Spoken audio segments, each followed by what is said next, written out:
going to talk about how we grow lettuce at Curly Community Garden. It's the first day of spring today, so all through autumn and winter we've had gorgeous crops of lettuce growing at the garden. Finding that in the last month or so, as the days have got longer and the temperatures warmer, they've really come good. So if you take a look, we've got a variety of different lettuces. This is where it all begins. Here is where we propagate our lettuce seedlings.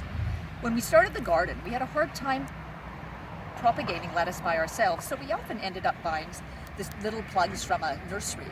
But then we decided that to save money, so that we could do it ourselves and get the varieties that we wanted, we had to learn how to propagate it ourselves. So we had an old worm farm, but you could use any kind of container that you wanted to grow things in. And we filled it with a beautiful little seedling starter mix of compost and koya and probably some vermiculite and some perlite and a bit of organic life pellets, which are a chicken manure pellet. And what we do is we fill that full of beautiful stuff, sprinkle a bunch of lettuce seeds on it, cover it with a thin layer of something that is very fine. So we use koya, which is cocoa peat, and that lets the light come through because lettuce seeds need light to germinate. So we've just got a little bit of the koya on top of our seeds, keep it well watered in, hence the please water sign, and then in a week or so we'll get a lot of little lettuce seedlings, and after a few weeks you get these beautiful seedlings that are ready to transplant. You can actually transplant them at a younger stage. So when we transplant our lettuce, what we'll do is we'll probably take a spoon or something, or you can use your fingers, and we'll dig deep in here and try to disturb the roots as little as possible. So what we'll do is we'll dig up this thing and take as much of the roots as we can with it before we go to a garden bed. But I'm just going to dig a little hole. You can use a trowel, but you can use your hands too. The soil is a little bit moist, but I'm going to take I've used this seaweed solution here. We buy a powdered one, and then we use just follow the directions, mix it up, pop it into in the watering can. We'll just give a little bit of water in there, pop our lettuce seedling in there just so that the base of it is flush with the surface.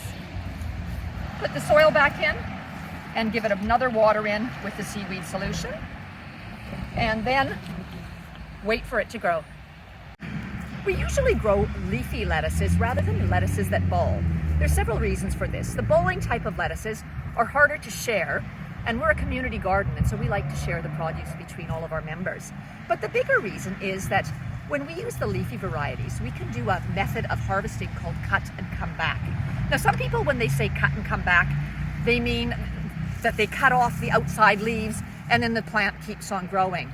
But really, cut and come back, in our definition, means that you actually cut the entire plant about 3 to 4 centimeters from the base, and then the whole plant will reshoot. This, we've found, makes it slower for the lettuce plant to bolt and have that hard core in the middle, which is what happens when it bolts to make its flowers and go to seed. So what we'll do right now is we'll take this knife, and at around 3 to 4 centimeters from the base, we'll just cut it. And you can see this plant was already getting quite mature. It does have a little bit of a solid core in here, so it's questionable how it might come back, but we'll still wait and see how that will come back. And now we've got all these beautiful lettuce leaves. We'll take a look at some of the lettuces that have been cut within the last several weeks so that you can see how they come and grow back. You can see this one, it has been cut, because you can see the remnants of it, and you can see how it's starting to form its leaves there coming back here. But if you look at this one here, it has a big core stem that had already formed. So with this one, really, it's not going to be coming back anytime soon. So with this, we'll just pop that one out of the garden.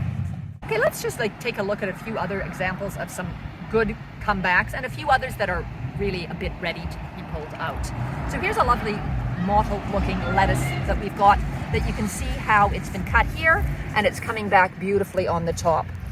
Over here though is an example of it's been cut off, but it's just got that hard woody thing, so it had already bolted. So this is another one. Let's just get rid of that one. Like this one here, it's still producing all its leaves basically from the base. So this lettuce is still going to taste quite good. Once they start to bolt or grow that tall inner stem that becomes flowers and then seeds, they start becoming bitter. So often I used to think homemade lettuce or homegrown lettuce is bitter, but it must have been that I was often getting bolted lettuce that I was eating. So you can see this red one here has got the stem coming up as opposed to it forming more from the base. This one here too. So these ones I would reckon will not be tasting as nice as these ones, and they're really basically good to pull out. What we'll do is we'll taste them, and if they're good, we can have them in salad tonight, and if not, we'll find someone maybe with chickens and they can feed them to their chicks. Now we're coming into spring. We're hoping that the lettuces will still stay good for a few months yet.